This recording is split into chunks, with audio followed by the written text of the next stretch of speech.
Selamat pagi saudaraku seiman dalam Kristus. Salam sukacita selalu, salam sehat selalu untuk kita. Marilah kita siapkan hati dan pikiran kita untuk mendengarkan firman Tuhan. Tuhan beserta kita sekarang dan selama-lamanya. Inilah Injil Yesus Kristus menurut Santo Markus bab 6 ayat 14 sampai 29. Pada waktu itu Raja Herodes mendengar tentang Yesus, sebab namanya memang sudah terkenal, dan orang mengatakan Yohanes Pembaptis sudah bangkit dari antara orang mati, dan itulah sebabnya kuasa-kuasa itu bekerja di dalam dia. Yang lain mengatakan dia itu Elia, yang lain lagi mengatakan dia itu seorang nabi, sama seperti nabi-nabi yang dahulu. Waktu Herodes mendengar hal itu, ia berkata, "Bukan, dia itu Yohanes yang sudah kupenggal kepalanya dan kini bangkit lagi."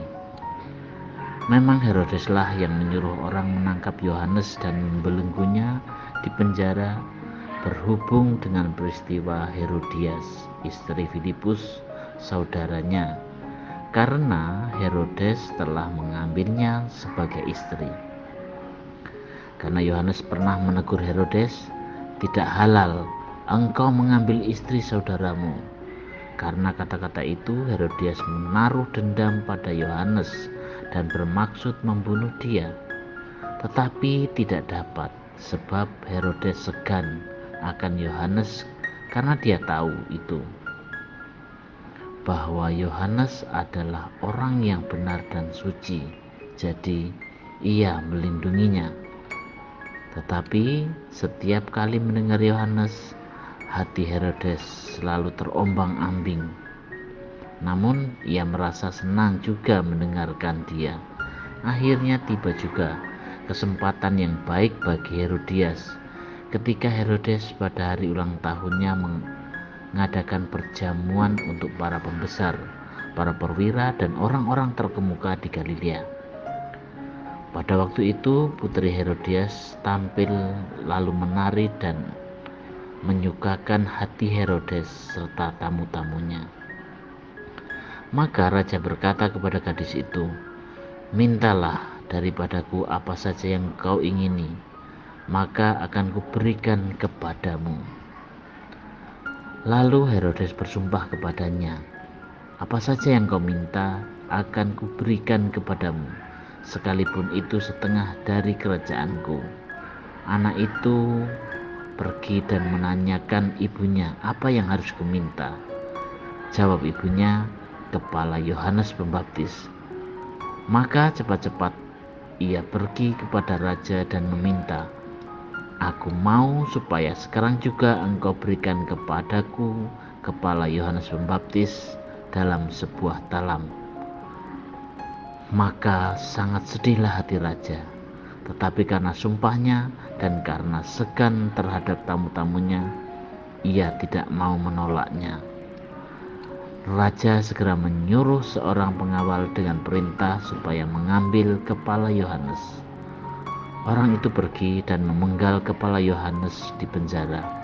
Ia membawa kepala itu dalam sebuah talam dan memberikannya kepada gadis itu, dan gadis itu memberikannya pula kepada ibunya. Ketika murid-murid Yohanes mendengar hal itu, mereka datang dan mengambil mayatnya, lalu membaringkannya dalam kubur. Demikianlah Injil Tuhan.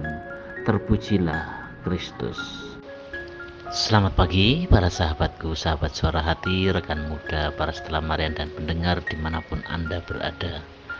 Melalui bacaan Injil hari ini dikisahkan bagaimana seorang tokoh yang memiliki keberanian moral yang luar biasa. Teladan itu adalah Yohanes Pembaptis. Karena keteguhan moralnya, dia berani mati. Yohanes dieksekusi karena menegur Herodes dengan keras. Sang raja ia kecam karena bertindak melawan hukum Yahudi dengan menikahi Herodias, istri Filipus. Padahal Filipus adalah saudara Herodes sendiri. Yohanes Pembaptis adalah model bagi kita semua. Ia memiliki iman yang teguh. Imannya itu juga yang mendasari pilihan moralnya. Dan karena itu pula lah dia berani bertindak dan menyuarakan kebenaran kendati nyawa jadi taruhannya. Para sahabatku, sahabat suara hati, rekan muda dan para pendengar dimanapun Anda berada, Herodes terpaksa membunuh Yohanes karena desakan dari Herodias istrinya yang sangat membenci Yohanes Pembaptis karena pernah menegur Herodes yang menikahinya. Sakit hati Herodias mendorongnya melakukan balas dendam. Maka tibalah momentum di mana sakit hati Herodias bisa terlampiaskan. Anak perempuan Herodias tampil menari dan membuat Herodes gembira. Kegembiraannya itu diungkapkan dengan akan menuruti apapun yang anak itu minta. Mendengar janji Herodes, Herodias pun berbisik kepada anak itu untuk meminta kepala Yohanes Pembaptis. Herodes sedih dengan permintaan itu, namun karena sumpahnya, permintaan itu tidak dapat ditolaknya. Para sahabatku, sahabat suara hati, rekan muda dan para pendengar dimanapun Anda berada, Herodes begitu menyimpan dendam kepada Yohanes Pembaptis karena sang nabi menegur dosanya. Dendam adalah keinginan keras untuk membalas suatu perbuatan, umumnya berkaitan dengan kejahatan. Dendam muncul karena adanya kemarahan di dalam diri atas perlakuan seseorang terhadap kita.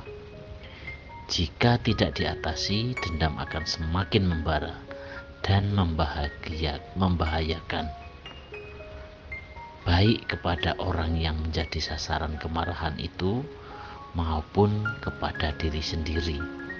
Tak terhitung lagi kasus kriminal itu bermotif dari dendam. Dendam hanya akan membuat kita remuk redam, melahirkan tindakan kejam dan berakhir di neraka. Bahkan saat ia terlampiaskan, kita tetaplah rugi.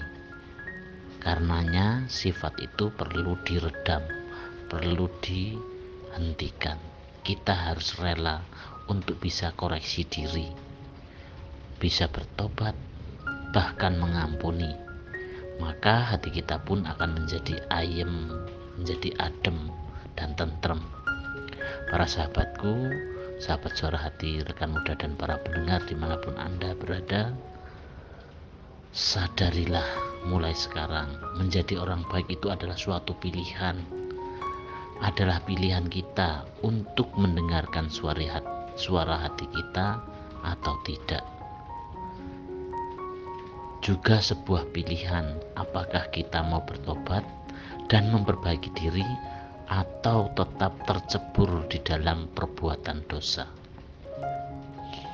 Jangan pernah berhenti berbuat kebaikan walau ada yang tidak paham.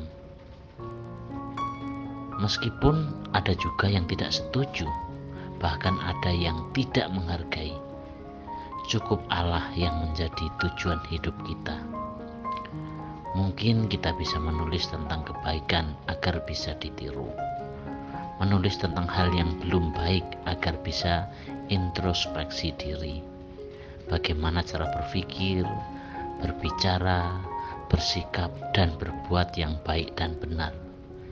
Intinya, antara mulut dan hati, antara bagian luar dan dalam harus laras dan serasi. Jika itu terus berlangsung dan tidak pernah berhenti, niscaya kita akan menuai kebaikan yang telah kita taburkan. Dan semoga kita selalu setia dalam firman Tuhan tentang kebenaran ilahi. Demikianlah permenungan kita hari ini. Untuk mengakhiri permenungan kita, marilah kita berdoa. Dalam nama Bapa dan Putra dan Roh Kudus. Amin. Allah Bapa dalam surga, terima kasih untuk firman-Mu hari ini, di mana Engkau mengingatkan kami semua untuk bisa mengendalikan diri. Semoga kami bisa menjauhkan diri kami dari rasa iri hati, dari rasa dendam, agar Engkau sendiri yang menuntun kami melalui terang Roh Kudus-Mu, sehingga dalam kehidupan kami sehari-hari kami sungguh bisa untuk refleksi diri, introspeksi diri, mengampuni, dan semua ini kami serahkan kepada Tuhan dengan perantaraan Kristus Tuhan kami. Amin. Dalam nama Bapa dan Putra dan Roh Kudus. Amin.